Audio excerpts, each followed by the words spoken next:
está relacionado a Eliyahu Hanavi, né? Ou seja, o profeta Elias. Bom, o profeta Elias, ou Eliyahu Hanavi, como nós chamamos em hebraico, é uma figura de grande destaque na tradição judaica, grande destaque no período dos reis. Todos conhecemos, de alguma forma, partes da sua história, ou a sua história completa, certo? Porém, nós vamos dar aí algumas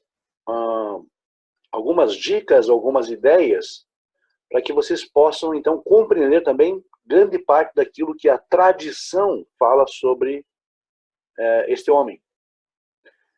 Por quê? Porque logo após o relato de Eliyahu, a mente judaica ficou tão impactada pela presença dele, né, ou pela sua profecia, que muitos pensadores judeus, muitos mestres, né, sábios de abençoada memória, passaram a relatar Agadot, que são, digamos, relatos legendários acerca da pessoa de Eliyahu Hanavi. Bom, mas eu, obviamente, não gostaria de começar desta forma. Eu gostaria de contextualizar o que nós estamos tratando aqui hoje. E essa contextualização passa obrigatoriamente já por tudo aquilo que nós já vimos nas lições passadas. Vocês sabem que estamos estudando ultimamente muitos temas relacionados à abordagem cabalística da Torá, à tradição mística judaica. Nós já falamos aqui sobre temas bastante polêmicos como ressurreição, já abordamos um pouco de reencarnação, já falávamos também em outras aulas sobre Shedim, né? As sombras, tradicionalmente traduzidos como demônios, etc. Já contextualizamos tudo isso. Já falamos um pouco também sobre questões relacionadas a Lilith e outras personagens e personalidades da tradição mística judaica. E dessa vez, hoje, nós falaremos então sobre Eliyahu Hanavi, que de alguma forma também ocupa o seu lugar na tradição esotérica, na tradição mística judaica. Ele tem a sua historicidade narrada no livro de Reis, no livro dos Reis, mas depois disso acaba ocupando, digamos, um lugar muito importante, de grande destaque na tradição mística judaica, inspirando pessoas a causar reformas. Veja, Eliyahu Hanavi, Elias o profeta, ele é o modelo da reforma espiritual. Ele é um modelo da reforma religiosa. E eu diria mais, eliminando até a ideia desnecessária de reforma religiosa. Elias, o Eliyahu, ele vem como um reformador espiritual, como um regenerador, como um fator de regeneração espiritual do povo judeu. Ele está amplamente associado a ideias de regeneração, a ideias de retorno, ideias de teshuvah. Por essa exata razão, então, é que, na verdade, Eliyahu Hanavi, Elias o profeta, ocupa um lugar de destaque quando o assunto é Yahadut, quando o assunto é judaísmo, e quando o assunto vai mais longe ainda, que é a necessidade imperiosa de todo homem fazer teshuvah. Ele é o exemplo vivo, né, da palavra de Hashem transmitida ao homem, fazendo com que o homem seja impelido a reconsiderar os seus caminhos, a rever os seus conceitos, a reaprender a espiritualidade e a reorientar os seus caminhos em conformidade com a vontade de Deus. Em resumo, esta é a mensagem e este é o ideal de Eliyahu Hanavi, que talvez não seja algo assim tão surpreendente, dado ao fato de termos todos acesso à história desta grande personagem. Porém, nós vamos explorar um pouquinho mais acerca do tema e acerca da personalidade de Eliyahu Hanavi.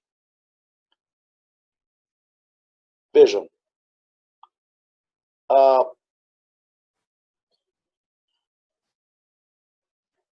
o profeta, ele é, por assim dizer, uma pessoa que surge do nada. O próprio nome dele, Eliyahu, é uma confissão. Eliyahu significa meu Deus é Yah, Yud-Hei Vav-Hei. Meu Deus é o Eterno. Eliyahu é, na verdade, uma confissão de que o portador desse nome veio para defender o Eterno contra os adoradores de Baal e contra os outros deuses. Mas alguns comentaristas apontam que é provável que o personagem Eliyahu Hanavi, o Eliyahu, tenha tomado esse nome para si, que provavelmente, talvez esse nome não fosse o nome dele, o nome original dele, mas que ele tomou esse nome para si como um título. Como um título. Eliyahu. Quer dizer, meu Deus é Yah, Yud-Hei Vav-Hei. Como se fosse um título representando a sua missão, representando aquilo que ele viera fazer. Bom, e se nós situarmos historicamente Elias, ou Eliyahu, nós vamos encontrá-lo na primeira metade do século 9, antes da Era Comum. Exatamente no governo do rei Acabe, o rei Acabe, como nós temos nas versões em português. Lá no livro de 1 Reis, capítulo 17, até o capítulo 21. E Eliyahu é chamado de Tisbita, Hatishbi. Mas vejam vocês, Hatishbi, ou Tisbita, segundo alguns comentários, talvez esse nome represente o lugar de onde ele veio. É muito provável. Porém, nós temos um problema. Temos um problema sério. Porque esse local, Tishbi, que seria a origem de Eliyahu, esse local não é mencionado em nenhuma fonte bíblica, exceto no livro de 1 Reis, exceto ali. Então, na verdade, o mistério por trás da pessoa de Eliyahu já começa aqui. Nós não temos uma certeza quanto à geografia do local de onde ele veio. Tentando responder a essa pergunta, o livro apócrifo de Tobit, que é um livro que está nas Bíblias católicas, diz que Tishbi seria um local situado na tribo de Naftali. A tribo de Naftali é uma das 12 tribos, como vocês sabem, de Israel. O livro de Tobit, capítulo 1, verso 2, livro apócrifo, repito, não reconhecido, né? Diz, então, que Tishbi seria um local na tribo de Naftali. Mas há outras fontes que dizem também que as palavras, que a palavra Tishbi refere-se a um local na região montanhosa de Gilad. Gilad é a famosa Gileade, nas nossas versões em português, e As fontes que citam essa possibilidade são o Targum e o Rabbi David Kimhi. Mas, repito, nós estamos no terreno das especulações. Porque nós não temos exatamente uma referência geográfica acerca deste local. Isso é importante que fique claro. Por que é importante que fique claro isso? Isso é importante porque talvez isso nos revele algo acerca de Elias, acerca de Eliahu. Hatishbi, o Tisbita. Depois nós vamos saber o que significa Tisbita. Qual é a relação na língua hebraica desta palavra com algumas possibilidades. E talvez nós venhamos, de alguma forma, a nos surpreender. Muito bem. Na sequência da história de Eliahu, nós encontramos o seu conflito com o rei Ahav. O rei Ahav era o rei de Israel na época em que Eliahu apareceu. E ele veio justamente para se opor, para servir de contraditório às práticas de Ahav e sua esposa Jezabel. E vocês sabem, quem era Jezabel? Jezabel era uma princesa fenícia, que tinha sido prometida, digamos, na tentativa de unir os reinos, de fazer uma cooperação internacional. Ahav casou-se com Jezabel, que era filha do rei de Tiro, na Fenícia. Agora, quem é o rei de Tiro? O rei de Tiro chamava-se Itubaal II. Itubaal II era pai de Jezabel. E Itubaal, como vocês podem perceber pela própria assonância do nome, pelo próprio som do nome, significa Combaal, companheiro de Baal. Itubaal II era pai de Jezabel.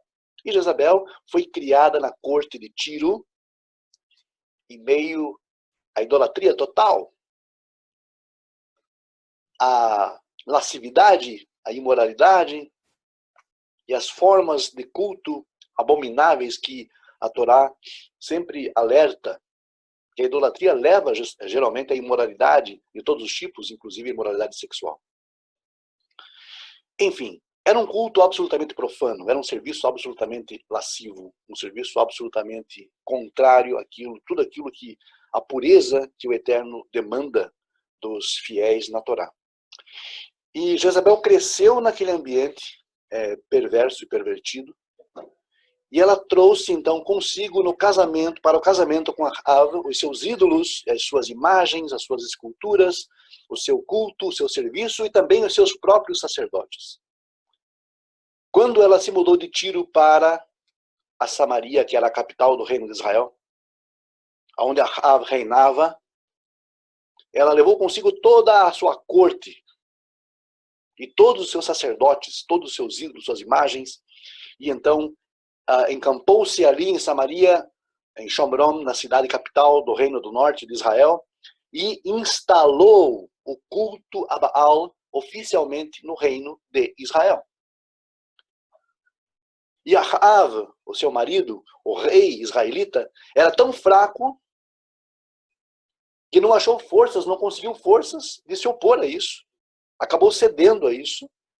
E o reino de Israel se tornou um reino que cultuava duas divindades, sendo elas Baal, de Tiro, por meio de Jezabel, e o Eterno, e o Deus de Israel.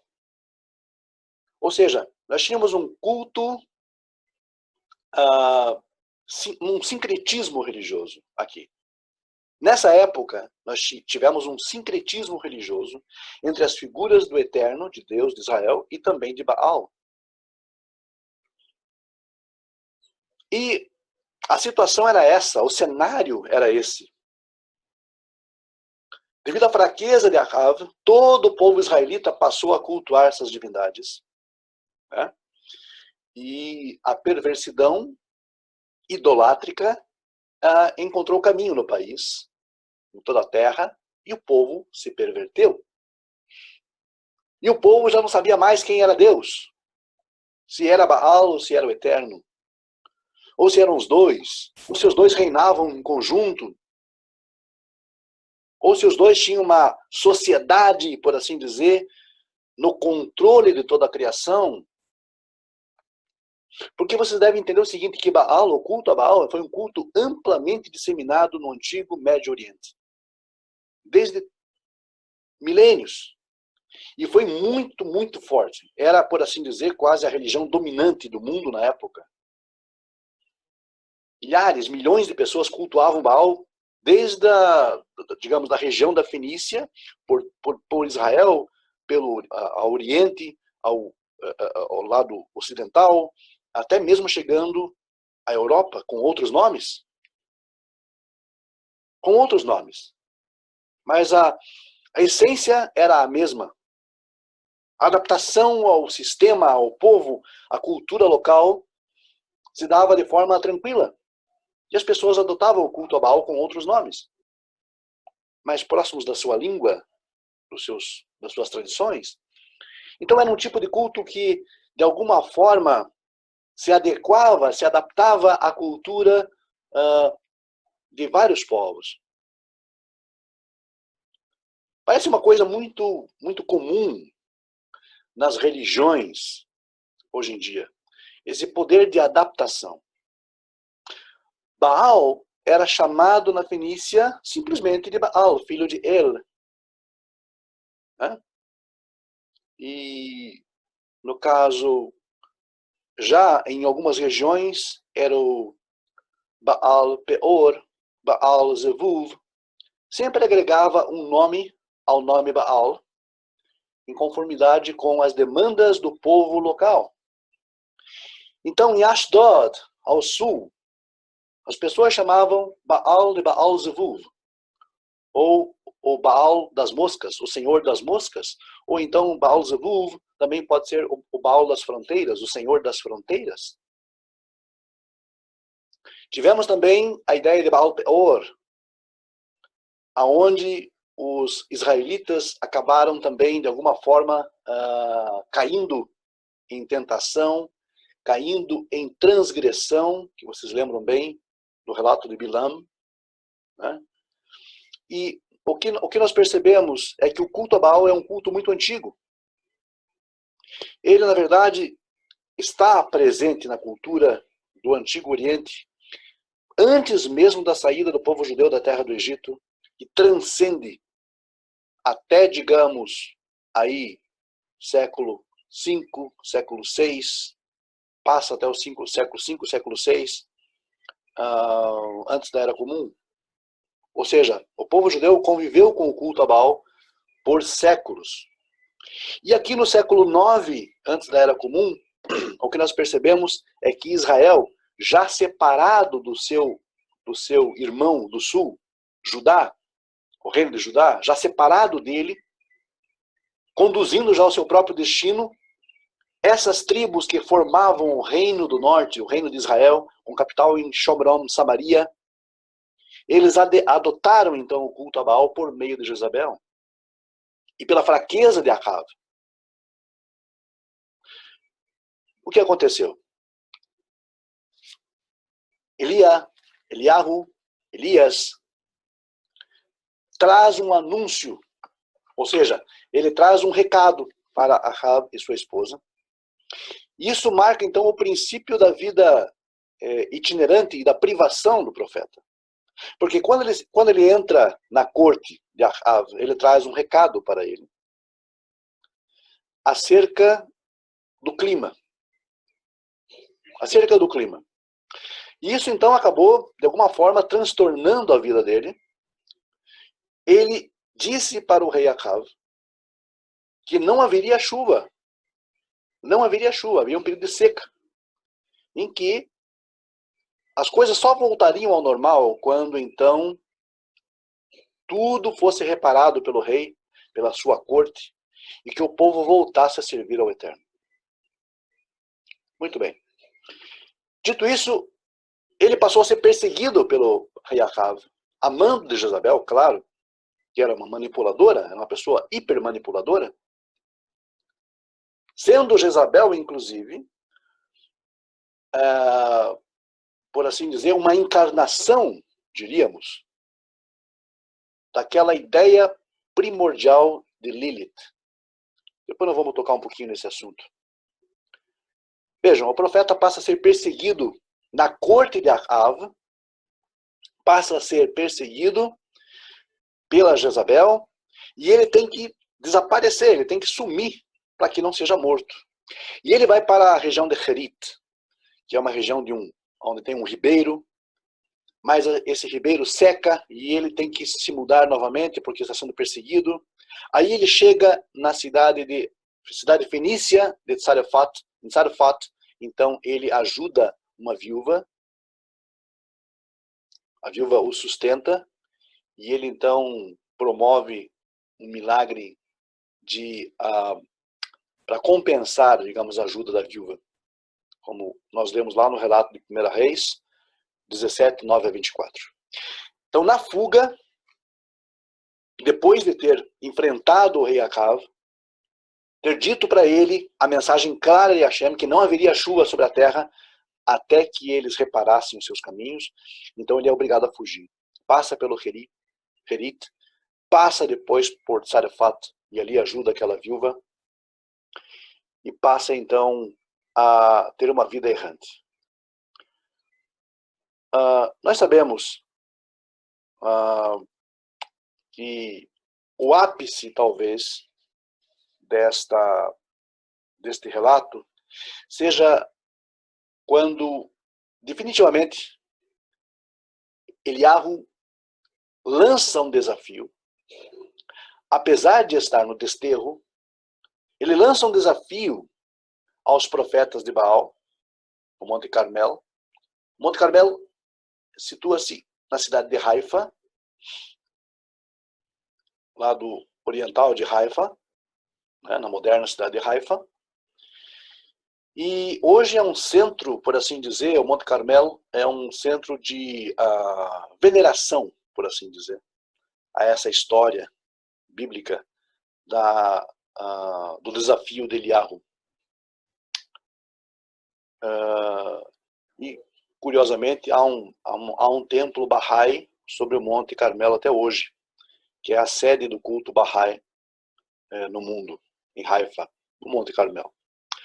Bom, detalhes à parte, a questão é que Eliahu desafiou os profetas e no número de 450,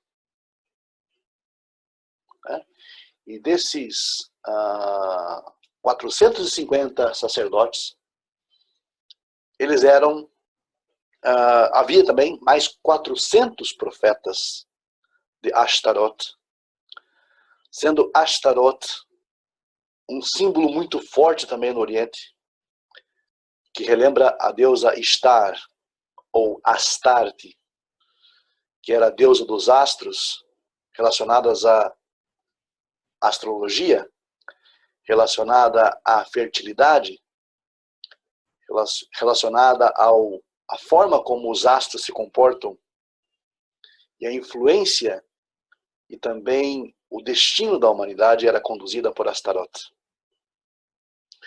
Pois bem, esses profetas, em número de 450 de Baal e 400 de Ashtaroth, se reuniram no Monte Carmelo junto com Eliahu.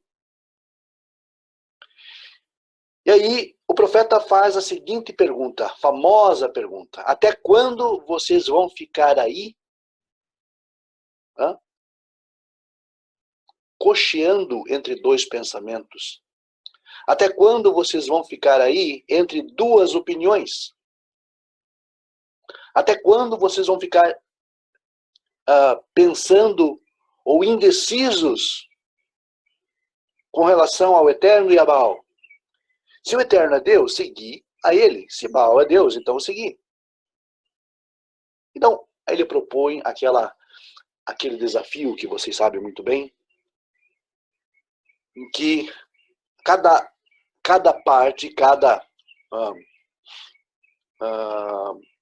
cada setor, ou seja, ele e os profetas, cada um ofereceria então um sacrifício. E o sacrifício cujo, digamos, sacrifício que fosse queimado com fogo que descesse do céu. Então, esse seria, né, o verdadeiro. Ou seja, se Baal fizesse com que o seu sacrifício queimasse, ele seria Deus. Se o Eterno assim o fizesse, ele seria Deus. É um desafio. E vocês sabem o desenrolar da história toda. Eliahu, então, faz, os profetas de Baal fazem primeiro, e eles fazem aquelas suas danças, aqueles seus ritos, suas cerimônias. Prestem bem atenção nisso. Seus ritos, seus serviços, suas cerimônias, suas cantorias, batendo palma, pulando, se cortando, chegando a extremos no seu rito, no seu ritual, no seu serviço. Cansam, ficam cansados, destruídos fisicamente, e nada acontece. Todo esse ritualismo, nada acontece. Eliahu chega, manda colocar água, molhar o sacrifício, molhar a lenha, molhar as pedras ao redor do altar, molhar, ainda fazer uma valeta em torno do altar e jogar água, como se fosse um fosso com água. E as únicas palavras de Eliahu, na sua oração, silenciosa, calma, tranquila, não ritualística, é para que o Eterno mostre que Ele é Deus. E aí as coisas acontecem.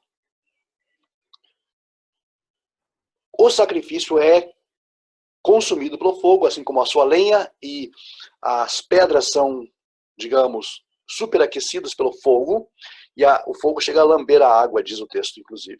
Ou seja, chega a secar a água.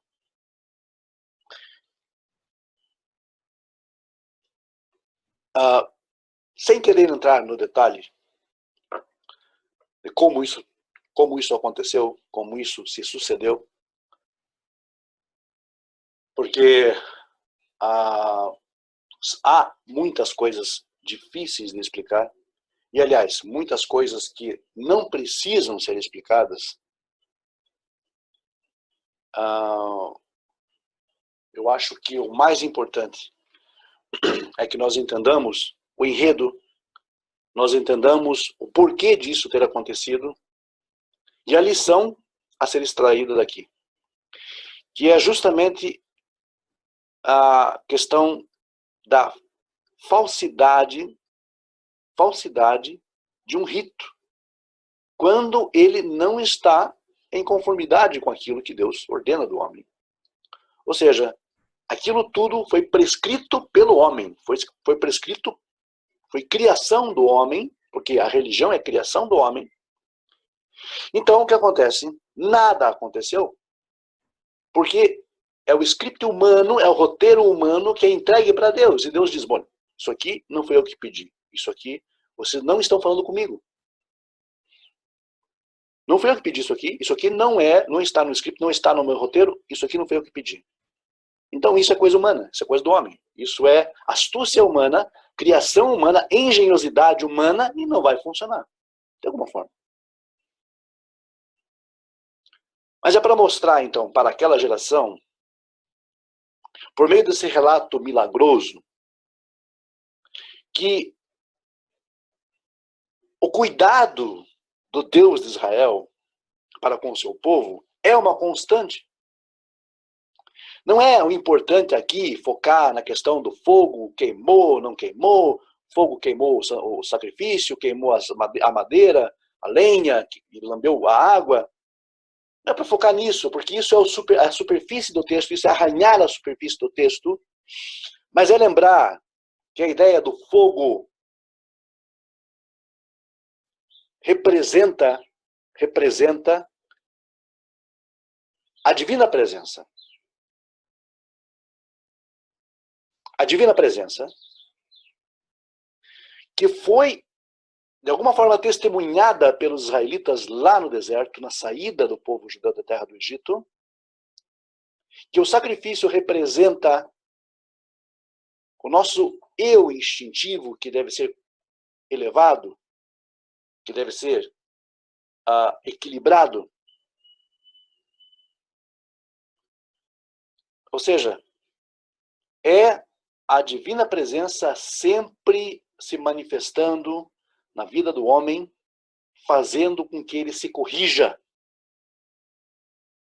Esta é a lição por trás desse relato, ou dessa perícope, acerca do sacrifício oferecido por Eliahu.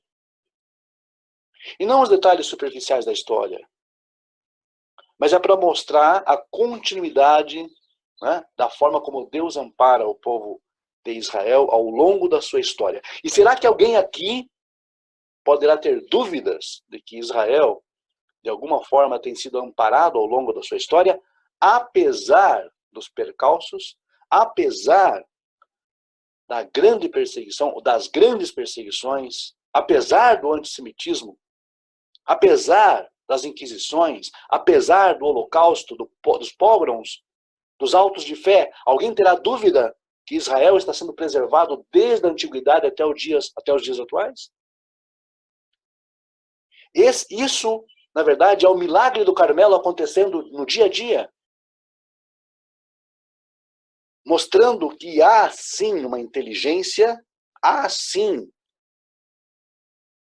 uma inteligência por trás dos desígnios da nação israelita até os dias de hoje.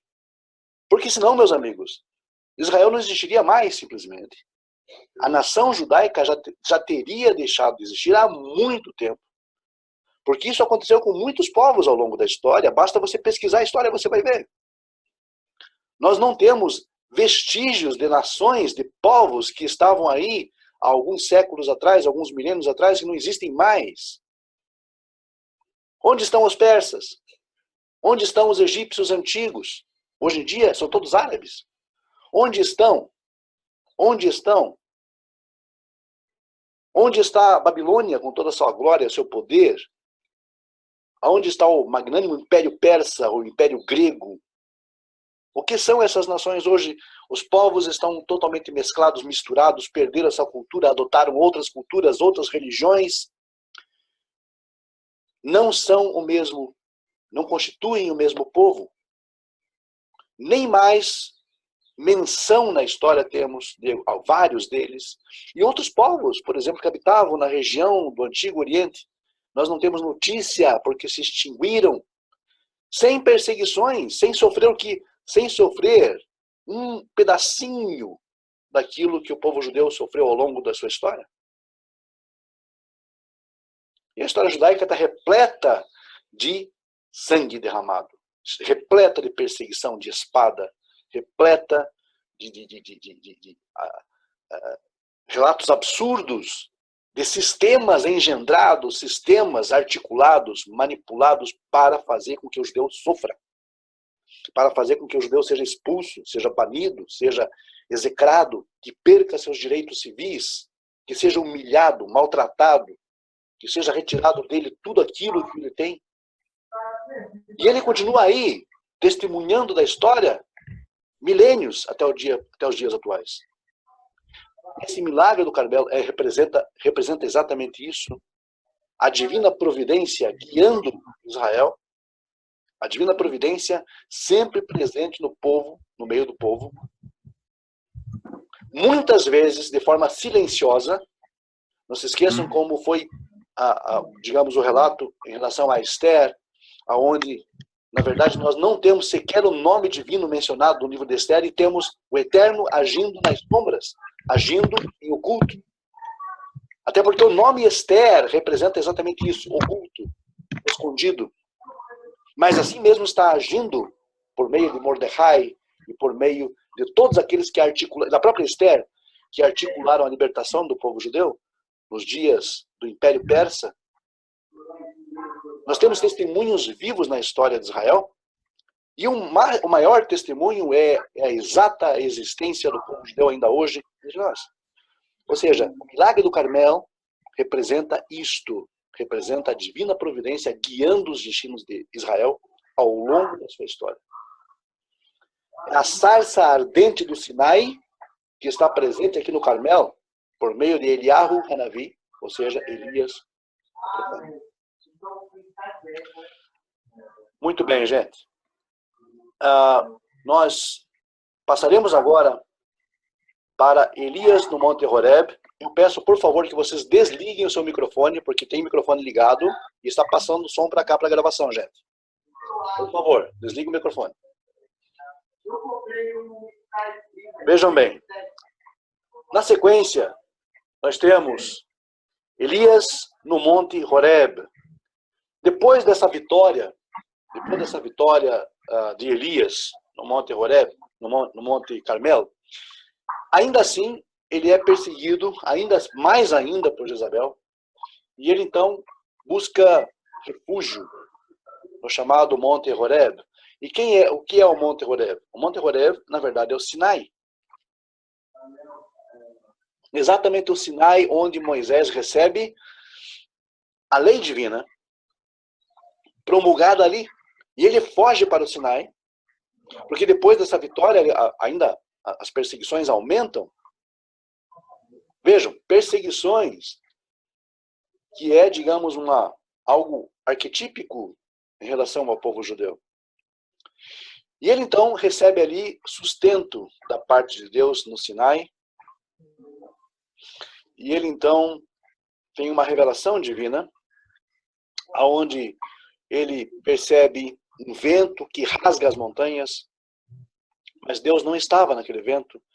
Um terremoto também não estava naquele terremoto. No fogo também não estava. Mas ele ouviu uma voz muito suave e mansa.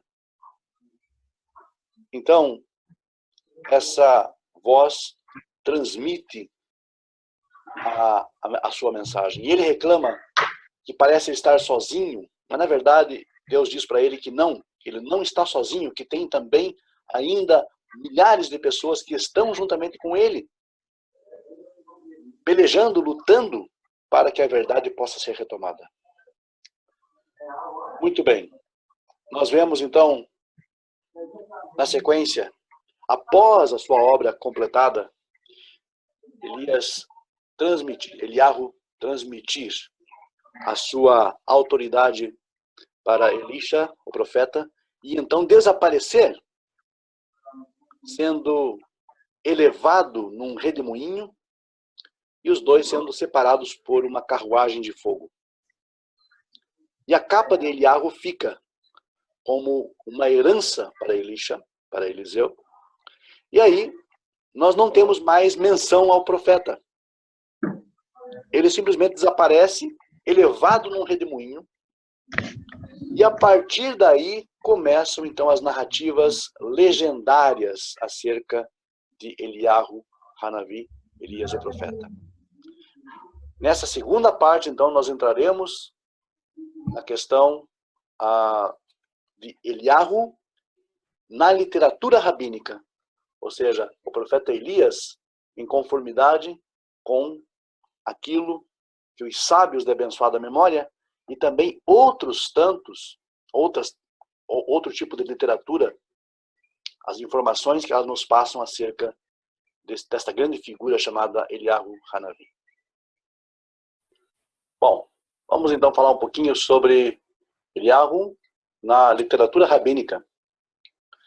Bom, é claro que o tema é vasto, amplo, porque o profeta Elias é amplamente mencionado, já desde o Talmud Yerushalmi, onde ele é mencionado sempre como que é lembrado para o bem, como alguém lembrado para o bem. Bom, e assim ele é chamado entre os judeus até os dias de hoje, né? Eliahu Hanavi, que é lembrado para o bem. Nenhum personagem na história judaica foi mais assim glorificado com as lendas judaicas do que Eliahu. Vejam, a Haggadah, por exemplo, que faz dele um herói, né, nessa descrição, etc., na maioria das vezes descreve apenas a sua vida terrestre, né? Mas outras seções de Agadot, talmúdicas, acabam, por assim dizer, elevando Eliyahu à condição transcendente, metafísica. E aí começam as questões. Vejam, Eliyahu é visto na tradição judaica como alguém que vem para este mundo com uma missão que já foi descrita na primeira parte e que depois ele volta. Bom, o próprio nome, aí nós vamos evocar a ideia do Tisbita, justamente para, lembrando lá no comecinho que nós falávamos disso, evocando essa tradição do Tisbita. Bom, o que é Tisbi? Vejam vocês, Tisbi significa aquele que habita, vem da palavra Toshav, Tav, Shin e Bet, que representa justamente o habitante. Então, o Tisbita seria o habitante, aquele que habita. Mas veja, aquele que habita com quem? Aquele que habita com o homem, com o ser humano, é o que a tradição judaica entende. Tisbi representa aquele que habita com o homem. Aquele que habita com o homem é uma alusão, de acordo com a tradição, com as Agadot, à condição de Eliyahu, não como uma pessoa física, não como um personagem, como um homem, mas sim como um ser que estava sendo de alguma forma inspirado, impelido por uma força a que a tradição chama de Sandalphon.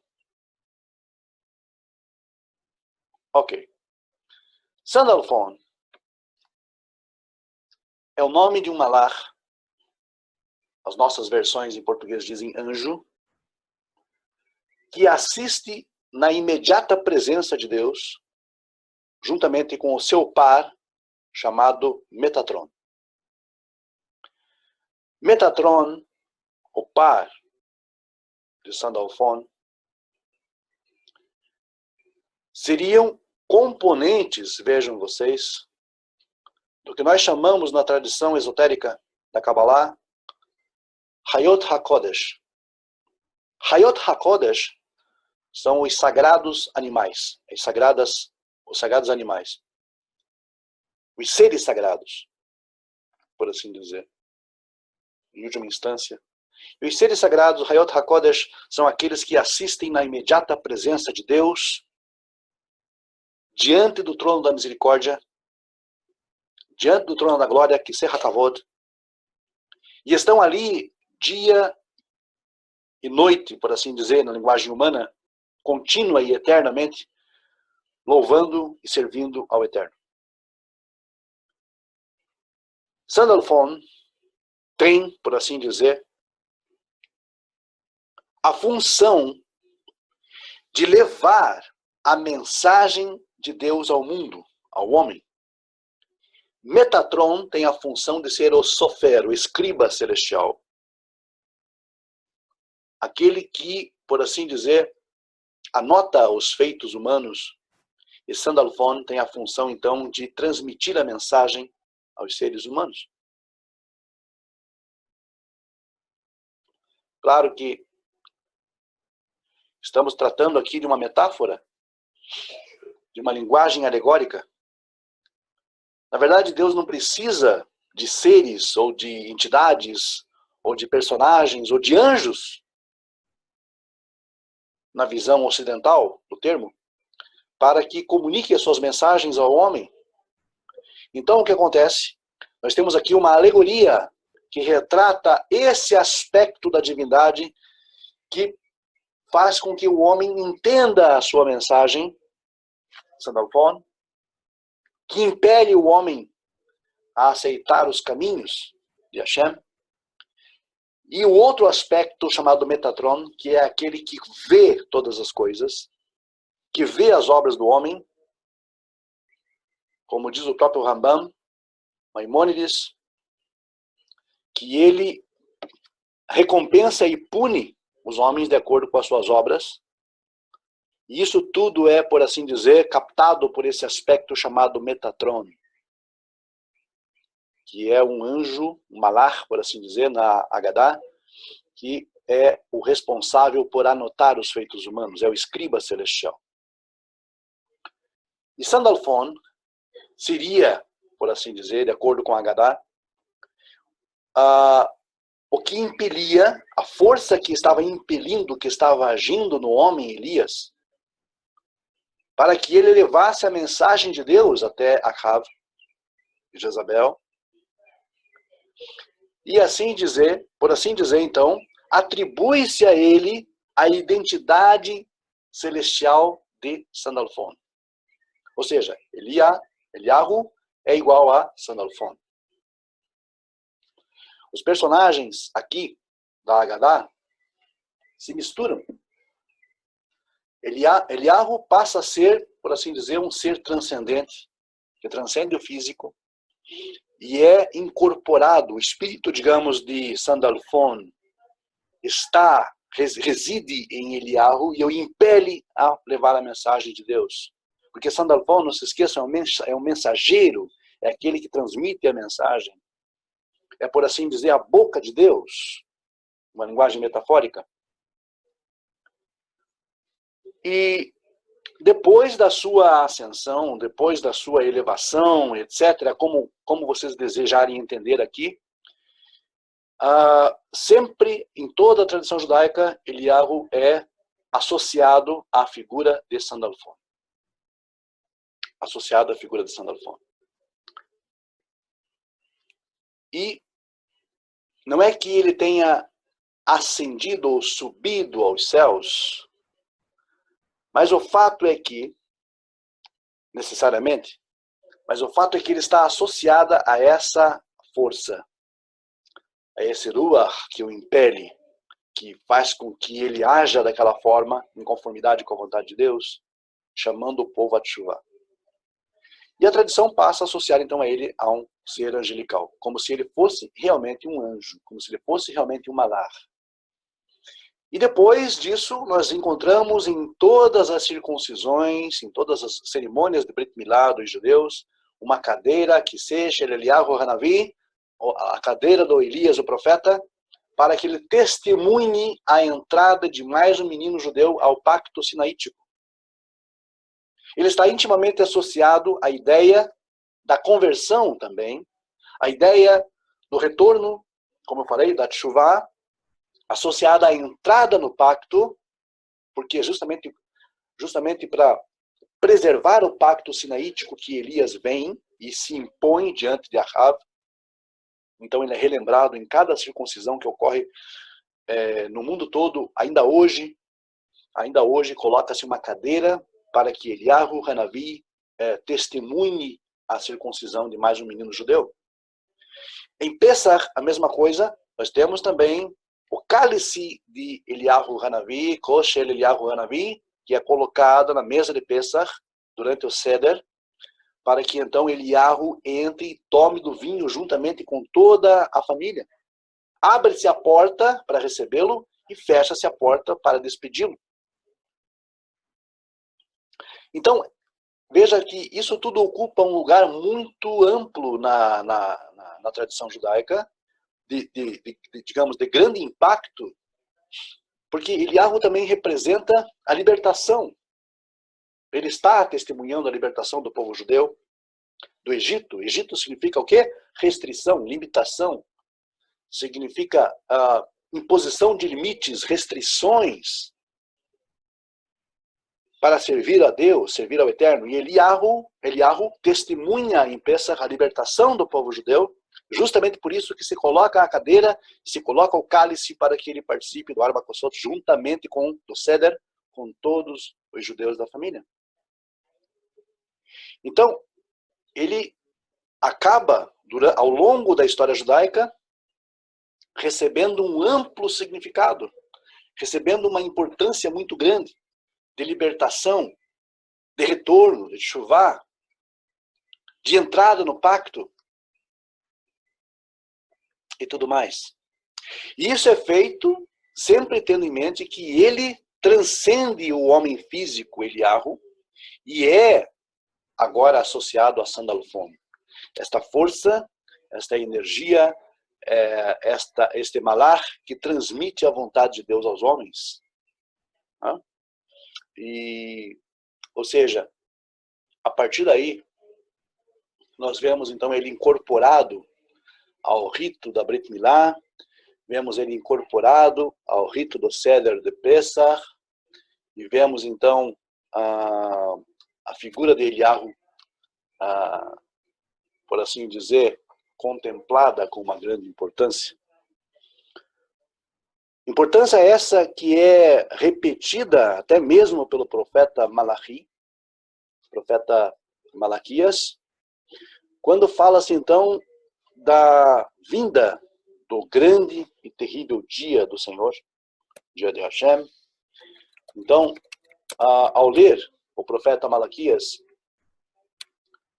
capítulo 4, nas nossas versões em português, diz assim: porque eis que aquele dia vem ardendo como fornalha, todos os soberbos e todos os que cometem impiedade serão como a palha, e o dia que está para vir os abrasará, diz o Eterno dos Exércitos, de sorte que eles não deixará nem raiz nem ramo. Mas para vós, os que temeis o meu nome, nascerá o sol da justiça e cura trará nas suas asas, e saireis e saltareis como bezerros na estrebaria. E pisareis os ímpios, porque se farão cinza debaixo das plantas de vossos pés, naquele dia que estou preparando, diz o Eterno dos Exércitos. O ápice agora, verso 4, de Malaquias 4. Lembrai-vos, pois, da Torá de Moshe, meu servo, que eu lhe mandei em Horeb para todo Israel, a saber, juízos e estatutos. Eis que eu vos enviarei o profeta Eliyahu, antes que venha o grande e terrível dia do Senhor. E ele, qual será a obra dele? E ele converterá o coração dos pais aos filhos e o coração dos filhos a seus pais, para que eu não venha e fira a terra com maldição. O profeta Malaquias, Malachi, ele antevê um período em que haverá um juízo, haverá um julgamento, haverá um grande aperto. E ele está, por assim dizer, em consonância com todos os demais profetas, com Yehezkel, com o profeta Ezequiel, ele está em consonância com o profeta Yeshayahu, Isaías, quando ele fala disso. Ele está em consonância com o profeta Zachariah, profeta Zacarias, que também fala desse juízo que virá sobre a nação. O dia que vem ardendo como fornalha, aonde os soberbos, os orgulhosos, ou aqueles que cometem impiedade serão como a palha. E fogo, então, os abrasará. Mas haverá, então, uma libertação para aqueles que temem a Deus, para aqueles que se lembram da lei de Moisés, Torat Moshe, ordenada em Horeb, para todo Israel, juízos e mandamentos. E o profeta Eliyahu, seria enviado então antes que venha aquele grande e terrível dia. Bom, lendo esse texto, ao estudar esse texto, os sábios deduziram, a partir daí, deduziram de forma coerente, diga-se de passagem, com todos os demais textos dos profetas, que já citados, Isaías, Ezequiel, Zacarias, que seria, então, antes desse dia de juízo, que estaria determinado sobre Israel, haveria de vir, então, o profeta Eliyahu, seria enviado por Deus, vejam bem, enviado por Deus, para que, então, preparasse, convertesse o coração dos pais aos filhos e dos filhos aos pais. Bom, o que acontece? A tradição atribui a ideia de Eliyahu surgindo, como sendo uma antecipação da era do Mashiach. Como todos já sabemos, e o Beto inclusive enfatizou aí,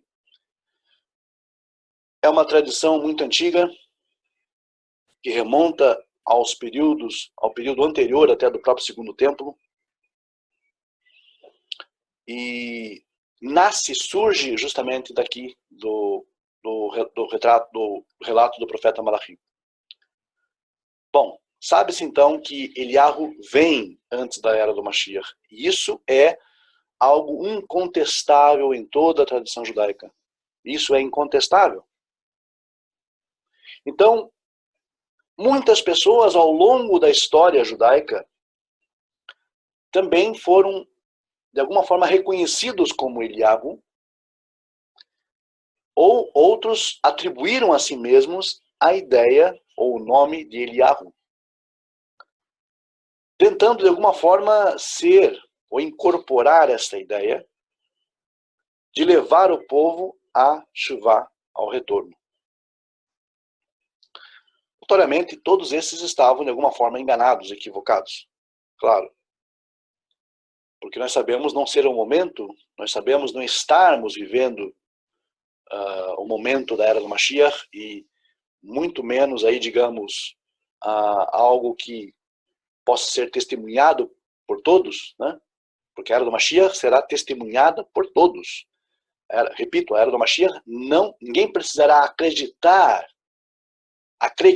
no Mashiach ou acreditar em sua vinda, antes as pessoas verão a sua manifestação, porque o mundo passará por algum tipo de reforma. Porque as condições serão diferentes das condições atuais. Por quê? Porque as coisas não continuarão exatamente como elas estão, ou seja, haverá transformações profundas no pensamento, haverá transformações profundas na forma como as pessoas se comportam, haverá transformações profundas nas questões espirituais e religiosas. Eu sei que é complicado falar disso porque nós não vemos um cenário que seja favorável a isso. Mas talvez nós estejamos querendo antecipar demais a era do Mashiach. Talvez não seja para os nossos dias, quisera fosse, né? Mas talvez não seja para esse tempo. E talvez estejamos ainda em preparo, estejamos ainda em muita coisa a ser feita, e é óbvio, né? O que será a era do Mashiach? Nós já entramos nessas questões, já falamos sobre isso. Mas é sempre conveniente lembrar que a escritura e a tradição usam linguagem e estilos metafóricos, alegóricos e também de hipérboles, ou seja, a linguagem do exagero. A linguagem da hipérbole é usada para enfatizar certo aspecto, só que nós não podemos tomá-la como linguagem literal, gente. Como diz, ou como diria o Rashbi, aquilo que você lê na Torá não é aquilo que a Torá quer que você leia. Aquilo que a Torá fala não é aquilo que ela quer dizer. Vejam bem, aquilo que a Torá fala não é aquilo que ela quer dizer. Então esse princípio levem para a vida, porque esse é o princípio pelo qual vocês devem orientar a sua abordagem em relação à Torá, Tanakh, os profetas e a tudo aquilo que vem à sua mão, para estudar em termos de lei divina. Então, independente do que seja a era do Mashiach, independente do que seja, se o Mashiach será um homem, será uma era, etc., isso não convém aqui agora, no momento. Independente do que seja a era Yemot HaMashiach, nós sabemos pela tradição que virá Eliahu, e esse Eliahu será o que ou quem? Nós caímos na mesma questão. Pode ser sim um personagem? Pode, o texto favorece isso, o Pshat. Mas pode ser, digamos, uma consciência, uma conscientização a nível universal, que é uma abordagem que eu pessoalmente prefiro. Porque não estará de forma alguma violando o texto, mas representa o espírito de uma época. Assim como Eliahu Hanavi, lá no passado, no seu relato, representa o espírito de uma época. Uma época em que as pessoas começaram a fazer chuvá, e começaram, digamos, de alguma forma, a recuperar a sua condição diante de Deus. Então, como ele veio para implementar, por assim dizer, a chuvá, da mesma forma eu posso pensar também aqui agora que N pessoas, talvez milhares de pessoas, representem essa ideia de Eliyahu Hanavi e estejam impelindo Israel a teshuvah, estejam impelindo o povo judeu a teshuvah, ao retorno, fazendo com que eles busquem isso, fazendo com que eles busquem reaprender as suas mitzvot, viver a sua tradição religiosa, reorientar as suas vidas em conformidade com a Torá. E isso me parece mais próximo da realidade.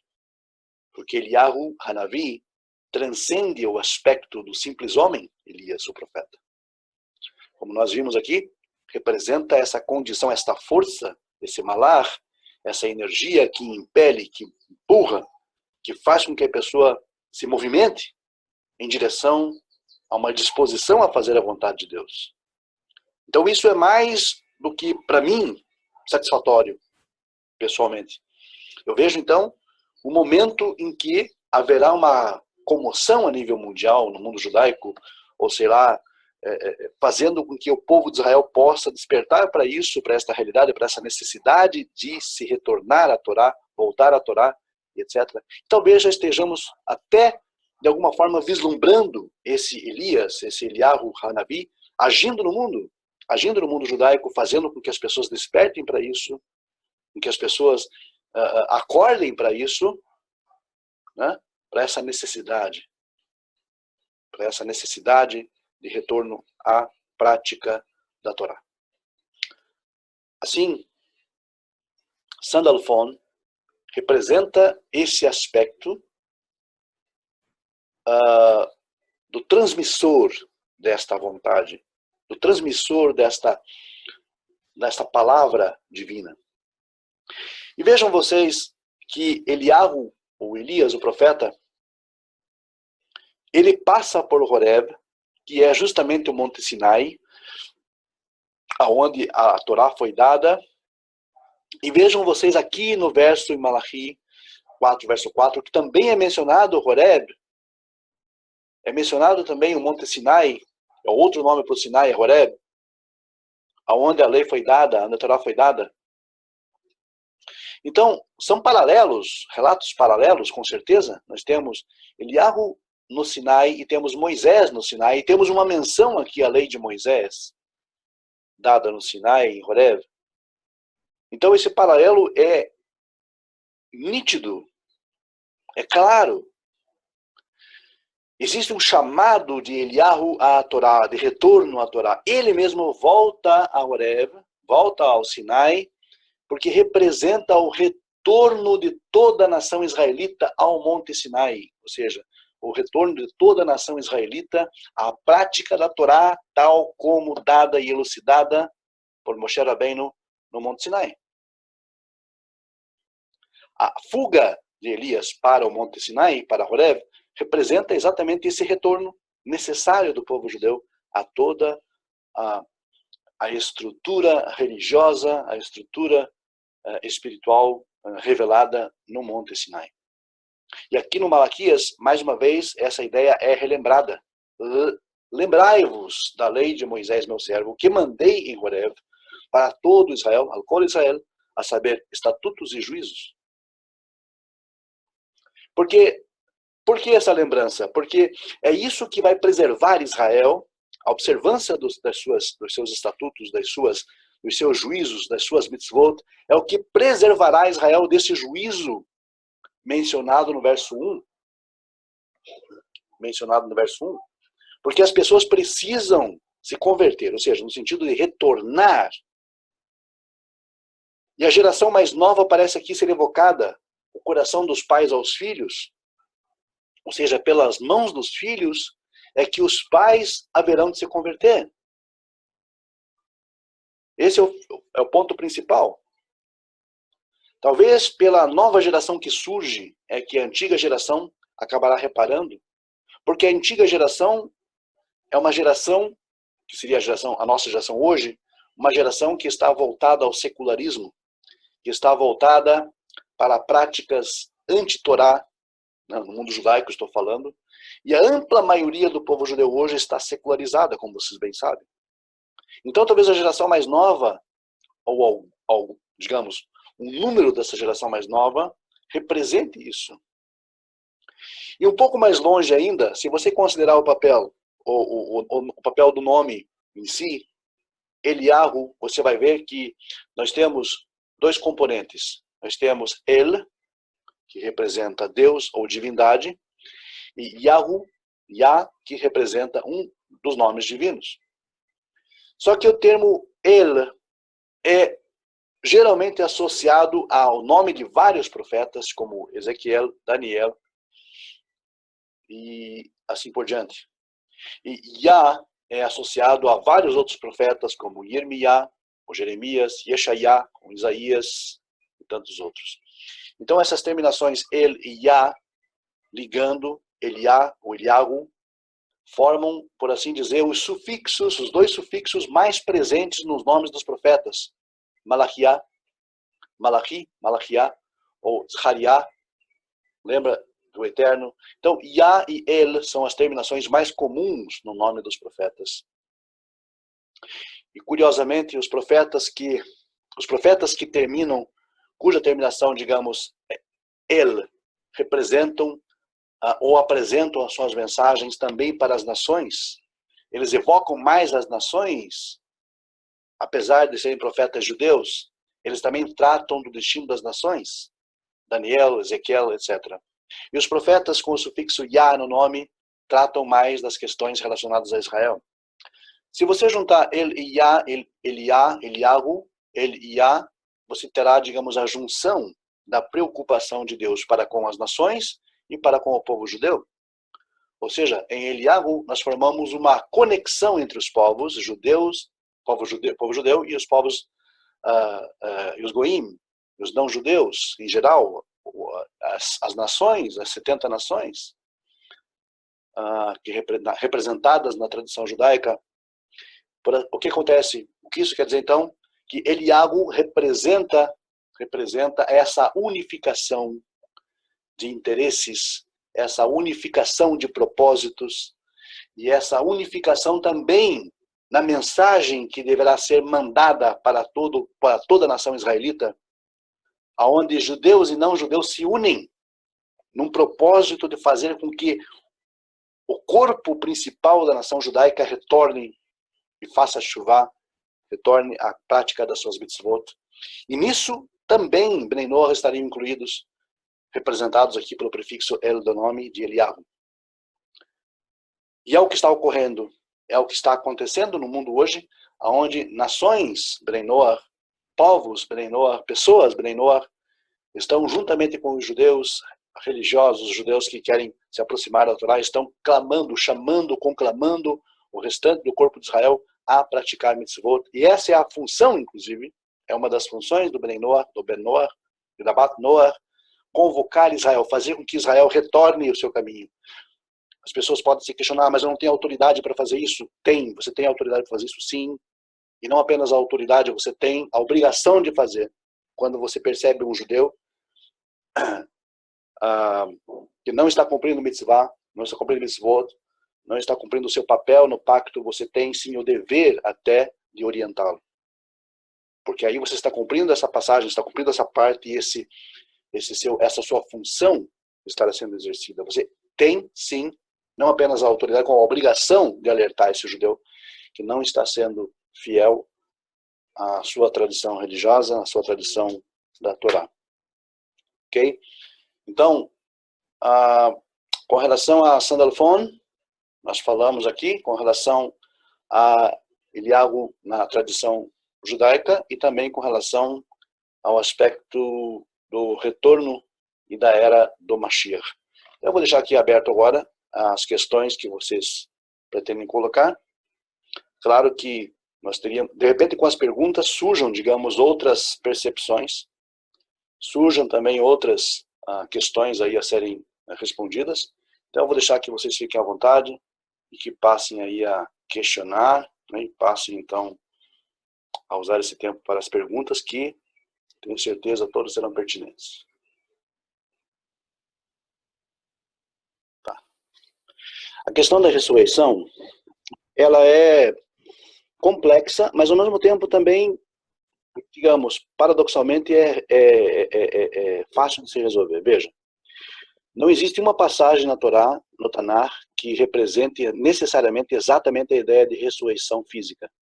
Ou seja, ninguém espere morrer para ressuscitar depois no mesmo corpo, ou num corpo glorificado, coisa parecida. A Torá não fala isso. O que a Torá promete para nós, o que a tradição promete para nós, é que nós estaremos espiritualmente conectados com o Criador no pós-morte, caso nós mereçamos. Se nós, então, fizermos por onde, se nós aqui fizermos a nossa parte, se agirmos com justiça, se nós cumprirmos as nossas obrigações para com o próximo e para com o Criador, então a promessa que nós temos é que nós seremos reconectados pós-morte, veja você, ao todo, que é o divino. Ou seja, nós não teremos uma ressurreição física, mas sim nós renasceremos para uma nova vida, que é a vida essencial, verdadeira, que é a vida da alma, não a vida do corpo. A vida do corpo é passageira, ela foi desenhada para morrer mesmo, porque é um propósito, digamos, da limitação do nosso corpo. Nós somos seres limitados e nós não viveremos para sempre fisicamente aqui nessa terra. E, na verdade, se a gente pensar bem, nós nem desejaríamos viver para sempre aqui. Ok? Então, o que a Torá promete, a tradição promete, é uma reconexão com o todo, com o Criador, digamos, no âmbito espiritual. Nós não teremos experiências físicas, nós não teremos experiências sensoriais, digamos, num corpo físico, preso no corpo físico para sempre aqui, digamos, vivendo eternamente, né? A Torá não promete isso, em momento algum, certo? Então na verdade, uma reconexão com o Criador a nível espiritual, que é realmente a plenitude de vida. Plenitude de vida é vida espiritual, não é vida material. Vida material é realmente algo fugaz, algo passageiro. Tudo que nasce vai um dia morrer e não vai reviver de novo. Pode ser, digamos, reciclado, né? Nosso corpo físico pode ser reciclado, digamos, né? De alguma forma. Ou a matéria orgânica é reciclada. Mas ela não volta com a mesma consciência, obviamente. Ela não volta com a mesma estrutura, nem voltaria, seria ilógico esperar isso. Então, o que nós esperamos como seres espirituais, vivendo uma experiência física, é voltarmos para casa. Esse voltar para casa significa voltar, então, à reconexão com o Criador. Espiritual, nunca material. Que até eu perguntei ele se você puder mostrar a grafia disso para a gente depois, seria bem interessante. Mas elucidou bastante, sabe? Deu para perceber assim, que realmente parece uma idolatria, mas com essa elucidação sobre essa associação ao termo Sandalphon, limpou ou digamos, clareou esse quarto escuro que estava dentro desse estudo, né? Ok, Beto. Valeu, então. É isso aí. É bom sempre frisar isso, né? Que há certas práticas que, de alguma forma, podem parecer estranhas e parecem estranhas ao contexto, porque nós viemos a maioria, pelo menos aqui, creio, veio de uma tradição religiosa que sempre desconfiava de coisas extra-bíblicas, né? A nossa formação, e a minha formação também, a tua formação, Beto, você sabe disso, são formações teológicas, por exemplo, que é o do sola escritura, né? Apenas escritura e só escritura. Porque nós somos originários da Reforma, né? Nós somos aí originários desse movimento e dessa tradição religiosa que se apega ferrenhamente à questão da escritura e só a escritura. E quando você observa uma tradição como essa, que é aparentemente fora, né, do contexto escriturístico, etc., você fica perplexo. Eu fiquei também da mesma forma. E entendi depois isso como, dentro do contexto judaico, né, uma tradição incorporada a uma lembrança, né, uma lembrança evocando lá o Elias, o Eliahu, e a presença dele, por assim dizer, não entendida de forma, obviamente, literal, né? Infelizmente tem alguns que entendem que realmente ele está ali, entendeu? Talvez isso não fosse, digamos, é só uma questão mesmo de elucidação, esclarecimento. para que as pessoas não tendam para a superstição e ao esoterismo barato. Mas é uma forma didática. Depois eu aprendi que é uma forma, assim como você entendeu, uma didática da tradição para ensinar, evocar a memória de Eliyahu, que é o guardião, por assim dizer, do pacto da Brit Milá e da Pesach, né? Por assim dizer, da criação do povo judeu e da sua libertação. Então ele está presente, a figura de Eliyahu é marcante na tradição justamente por isso, como uma forma didática da tradição a abordar e evocar essa memória. Aliás, todo rito, todo serviço tem a função didática, tem funções didáticas e funções pedagógicas, de conduzir, né, a pessoa a um esclarecimento, a uma elucidação. A tradição só é ruim quando ela faz o caminho contrário, quando ela acaba de alguma forma, por exemplo, mas isso é um erro da própria pessoa, né, acaba, digamos, de alguma forma pensando que aquilo tem algum valor, algum benefício, né, espiritual, que não seja o aprendizado, que não seja a educação. O benefício, o milagre que nós recolhemos da presença de Eliyahu Hanavi em cada Brit Milá e em cada cerimônia de Pesach, o milagre que nós recolhemos, que nós recebemos disso, é a elucidação, a educação, o esclarecimento. Mais do que a necessária presença espiritual real do profeta naquele momento, né? Falou que Elias ele retorna depois, né? Ele é visto caminhando logo depois do relato dele ter subido num carro de fogo. Como que é esse trecho aí? Ok, Silvio. Há uma obra muito interessante chamada Histórias do Rabi, de Martin Buber. Martin Buber é um autor que não deve faltar na sua biblioteca. Para quem gosta de estudar as tradições, para quem gosta de estudar os costumes e o pensamento dos grandes mestres racídicos, inclusive, eu aconselho a adquirir a obra. Martin Buber, Histórias do Rabi. Nesse livro, Histórias do Rabi, o Martin Buber, ele traz uma série de legendas e lendas, no caso, de relatos legendários, sobre o início do movimento racídico, e que despertou, vocês sabem disso, na Polônia e Ucrânia, por volta do século XVIII, com Best Baal Shem Tov.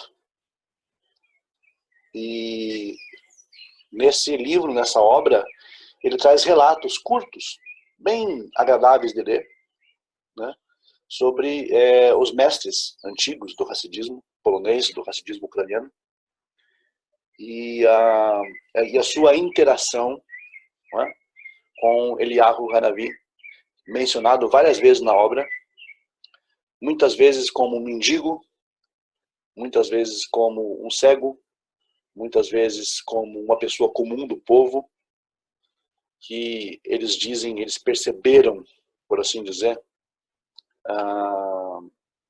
atributos nessas pessoas como representando Eliyahu Hanavi.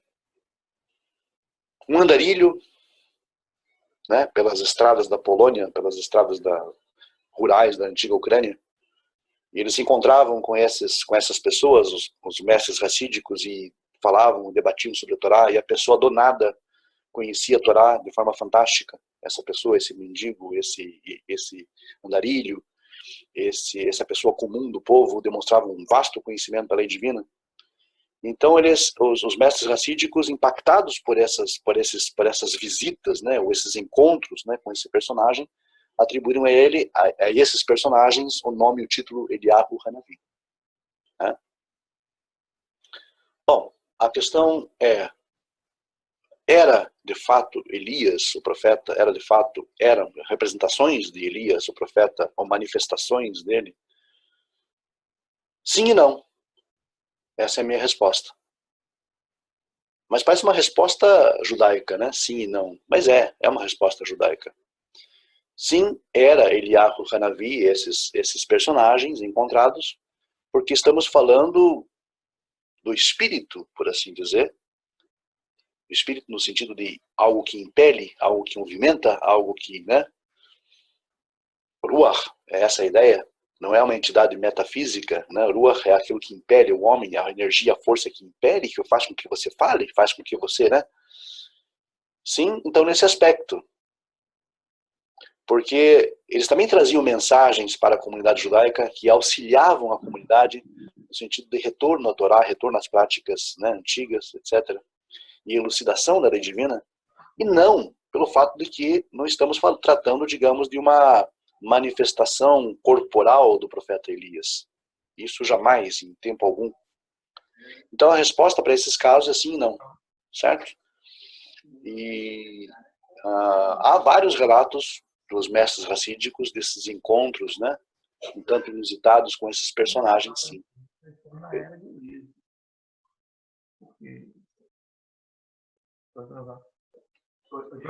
Fala aí, Silvio. Shalom, é Nery. Só vou acabar, só um minutinho que eu vou acabar aqui com o Silvio a princípio, depois a gente já começa. Só um minutinho. Silvio? Ok. Beleza, João? Acho que é isso aí. Tudo bem? Tudo bem? Tranquilo? Beleza, ok. Ok, a gente pode falar agora, pessoal do Clayton? Eu queria saber direitinho isso aí que você explicou. Você está dizendo que houve na antiga Ucrânia uns personagens que aparecia como se fosse mendigo, né, andarilho, e esses personagens representam a pessoa de Eliyahu? É isso que você queria dizer? Eu não entendi muito bem. Então, na verdade, é o seguinte, representa essas pessoas pessoas comuns do povo, que que se encontravam com esses rabinos, né, ao longo das estradas, dos caminhos lá da Ucrânia e da Polônia, nas colônias judaicas, né, da Polônia. Esses rabinos, eles viam nessas pessoas um potencial de conhecimento de Torá muito vasto. E eram pessoas que sem base de educação, ou seja, elas não tiveram uma educação formal de Torá, entendeu? Ninguém sabia de onde elas vinham e para onde elas estavam indo. Eram andarilhos, eram mendigos, eram pessoas comuns do povo, que se encontravam com esses mestres racídicos, e quando eles conversavam sobre Torá com eles percebiam um grande conhecimento acadêmico de Torá e também prático, no sentido de fazer com que as pessoas voltassem para a prática das mitzvot, dos mandamentos. Ou seja, os rabinos ficavam tão impressionados com essas pessoas, que eles diziam que essas pessoas seriam, por assim dizer, Elias, o profeta, Eliyahu Hanavi, que estava visitando a comunidade judaica naquele momento, entende? Mas claro que não seria o próprio Elias, mas sim as pessoas estavam imbuídas deste ruach, desse espírito, dessa força que impedia elas a falarem, a conhecer, etc. Então, de certa forma, sim, eles estavam sob a influência, ou tomariam esse título Eliyahu Hanavi sobre eles, de forma merecida, mas não que necessariamente fossem mesmo o personagem Elias, o profeta, entende? Uma representação. Uma representação. Porque era o mesmo espírito, era a mesma forma de abordagem. Eles abordavam a necessidade de fazer teshuvá, que todo o povo judeu da comunidade, da aldeia, deveria fazer teshuvá, deveria fazer retorno, deveria fazer, digamos, retomar as práticas da Torá. Mas falavam isso com muita propriedade, com muito conhecimento de causa, né?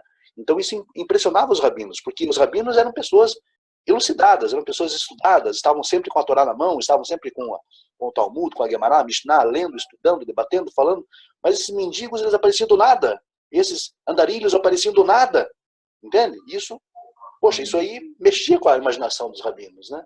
Então eles atribuíam a essas pessoas muito cultas em Torá, sem ter um estudo formal acadêmico, eles atribuíam isso digamos, como se as pessoas fossem, por assim dizer, o espírito de Elias, o profeta, né? Que estavam, digamos, ali falando, né, em consonância com o mesmo discurso de Elias, o profeta. Entendi. Certo? Mas, mas é importante elucidar isso. Se nós lermos o relato, né, se nós lermos o relato, lá na história do Rabi, do Martin Buber, dá a impressão que realmente eles acreditavam que era o próprio Elias, entendeu? Só que tem que ser elucidado isso, tem que ser esclarecido isso. Não é bem essa a ideia, certo? Não é bem essa a ideia. Porque, na realidade, Elias, como você está falando, não vai ser pode não ser um personagem, né? Que também pode surgir um personagem com as mesmas características, mas que é mais uma era. O povo estará voltado, uma consciência, o povo estarão voltado para a consciência de Elias, que seria o quê? O ar de Elias, né? Exatamente. Na verdade, o que acontece? É importante sempre reforçar essa ideia de expurgar muito da ideia mística ou esotérica extrema e colocar as coisas nos seus devidos lugares. Os rabinos, sim, eles pensavam, né, que, digamos, aquela pessoa simples, humilde, como era Elias também, né, o profeta, né, uma pessoa simples, que se vestia aí, digamos, como um homem muito rústico, né, com roupas, digamos, extravagantes, diferentes. Na verdade, ele parecia um andarilho. Elias, o profeta, parecia um andarilho, parecia um mendigo mesmo, a forma como ele se vestia, em relação à forma como o povo naquela época se vestia, ele era estranho, ele era diferente. Ninguém dava nada por ele? Não, ninguém dava nada por ele. Ninguém sabia de onde ele tinha surgido, né? Ninguém sabia de onde ele tinha vindo, aquela coisa toda. Então isso mexia também com a imaginação dos rabinos racídicos naquela época, né? E eles achavam que realmente havia uma conexão com o profeta Elias, certo? Interessante, né? Então é isso aí, gente.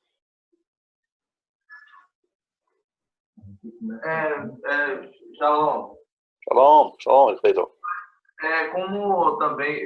Como nós já falamos sobre esse tema em outras aulas, é bom também nós entendermos, né, que nós nunca vivemos uma era tão assim preparatória, né, para a vinda do Messias, assim, né, em termos de consciência. Acho que nunca foi tão falado, né, tão conhecido pelos outros povos, como no caso a consciência, né, de monoteísmo e etc. Eu acho que esse que é, como já foi falado, é o espírito de Elias, verdadeiramente, né? É o caminho que está sendo preparado, né? A conscientização, tudo que vem sendo feito, e eu vejo que realmente, como você disse, nós já estamos vivendo, né? Essa era já. Exato. Exatamente. Perfeito. Bom, gente, o que mais podemos mencionar? Pode ficar à vontade. Ficou meio complicado para a gente aqui comentar um pouco, porque nós estávamos aqui pensando no horário daqui, 10 horas, mas vocês aí já estão no horário novo, e aqui nós não estamos nesse horário, né? Foi aí, chegou 1 hora atrás. Tá ok. Deu pouco a gente também hoje pelo fato da prova do Enem hoje, né, que foi fazer. Tá certo. Tá ok, beleza, mas tudo bem. Tranquilo. Dá pra gente. Ô, João,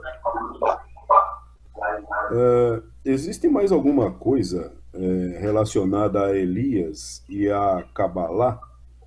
Porque existe um estudo que eu acho que o nome é Patar Eliyahu, que é um diálogo entre Eliyahu e o próprio Deus, né, que ele chama de causa das causas. E ele vai fazendo esse diálogo e passando por todas as sefirot, né? Existe alguma coisa do teu conhecimento que ainda exista envolvendo Eliyahu? Por exemplo, no Zohar, o Zohar fala de Eliyahu? Sim, muito. eu só baixar o retorno aqui.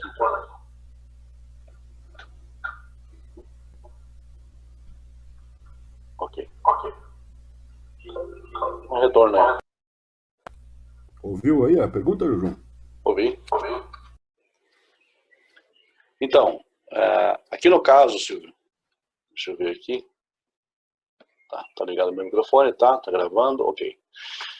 Então, esse relato do Patach Eliyahu, Silvio, está no chamado Tikkunei HaZohar, que são acréscimos ao Zohar, ou reparações ao Zohar, e é realmente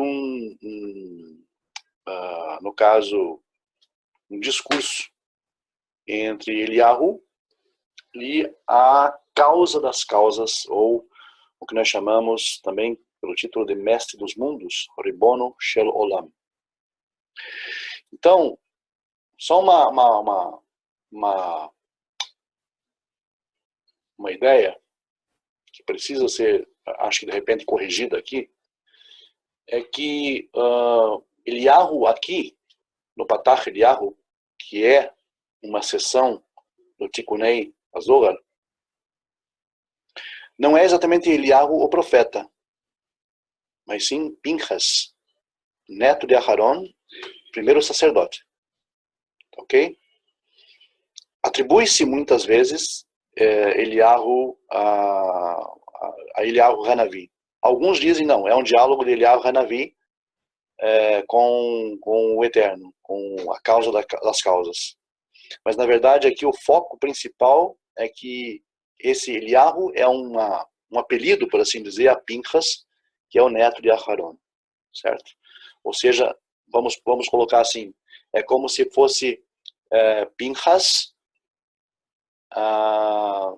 com o espírito de Eliyahu, por assim dizer, sendo conduzido, impelido, né, a discursar, digamos, com a causa das causas acerca das Sefirot. E claro, tem muitos aspectos ainda a serem abordados, né, sobre o tema, certo? Mas veja, Pinchas viveu muito tempo antes de Eliyahu, o profeta, né? Mas atribui-se a Pinchas a mesma condição, a mesma abordagem, né? E o mesmo comportamento diante da tradição que Eliyahu demonstrou muito tempo depois. Ou seja, o que o Patach Eliyahu procura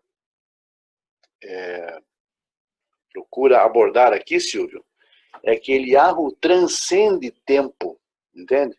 Ele pode vir antes do próprio Eliyahu Hanavi, como pode vir depois. Porque trata-se do espírito de uma era, ou de um momento histórico em que é necessário reformas. Então, ele é atemporal. É isso que fez com que a tradição judaica entendesse ele como se fosse um malach, Sandalfon, por exemplo.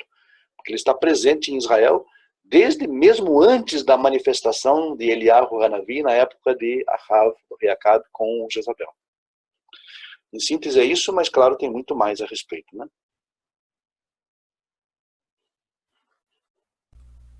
Beleza, João.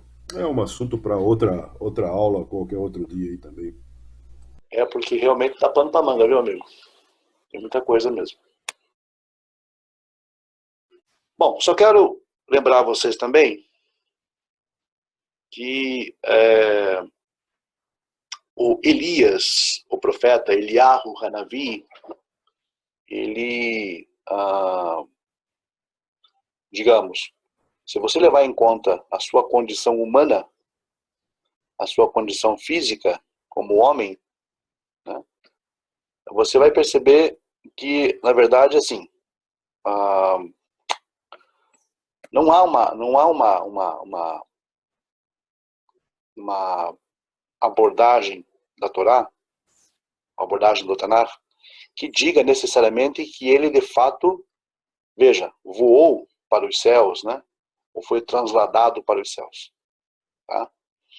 Pelo contrário, o Tanakh desmente essa teoria de que ele teria sido levado fisicamente para o céu, para junto de Deus, se vocês lerem lá em 2 Crônicas 21, verso 12. Em 2 Crônicas 21, verso 12, mostra uma carta que veio da parte de Elias, o profeta, enviada, no caso, ao filho de Josafá. Certo? Então, isso realmente foi algum tempo após o suposto arrebatamento de Eliarro. Eliarro foi levado, foi separado de Elisha, o profeta, para que ele não pudesse, de alguma forma, ser executado por Jezabel. Ele foi apenas, simplesmente, livrado da morte. Mas ele não ascendeu corporalmente, fisicamente, a algum céu. Isso deve ficar bem claro para vocês. Ele passa a viver num local não identificado, de onde ele escreve para o rei de Israel naquele momento. Né? Diz assim o texto. Então ele veio um escrito da parte de Elias, o profeta. Então ele veio um escrito uma carta da parte de Elias, o profeta, que dizia: assim diz o Senhor Deus de Davi, teu pai, porquanto não andaste nos caminhos de Josafá, teu pai, e nos caminhos de Asa, rei de Judá, mas andaste nos caminhos dos reis de Israel e fizeste prostituir a Judá e os moradores de Jerusalém, segundo a prostituição da casa de Acabe, e também mataste a teus irmãos, a casa de teu pai, melhores do que tu. Eis que o Senhor ferirá com um flagelo grande ao teu povo, aos teus filhos, tuas mulheres e todas as tuas fazendas. E também terás grande enfermidade por causa de uma doença em tuas entranhas, até que elas saiam de dia em dia por causa do mal. Vejam, Elias, o profeta, manda uma carta para Jeorão, muito tempo depois do seu suposto arrebatamento. Certo? Então, Elias foi simplesmente elevado, de alguma forma, ainda não conhecida, não explicada, e colocado em algum lugar seguro. De lá, então, algum tempo depois, ele manda uma carta para o rei Jeorão. Ou seja, ele não ascendeu fisicamente aos céus, mas esse translado de Eliarro representa na mística e na tradição esotérica judaica a ideia da sua elevação e do término da sua missão em Israel e, então, por assim dizer,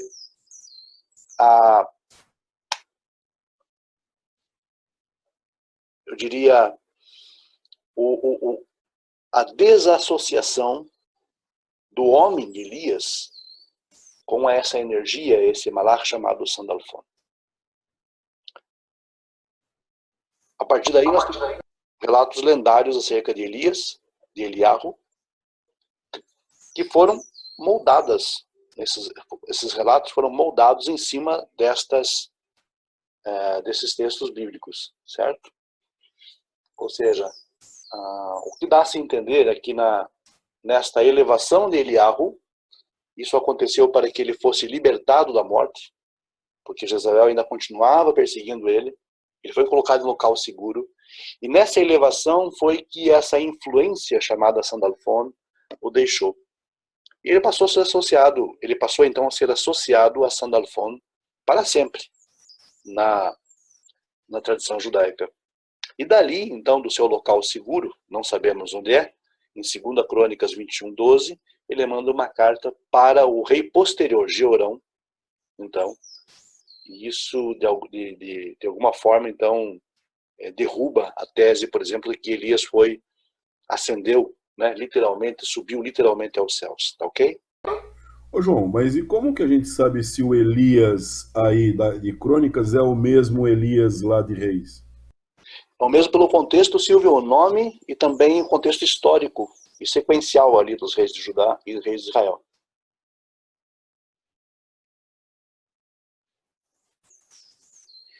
Entendeu? Entendi. Não existe nenhuma possibilidade de alguém ligar o fato de que, esse aqui é outro Elias. Aí teria que provar. Entendi. Porque ele menciona justamente fatos relacionados à sua, digamos, à sua relação com Acabe. Pode ver.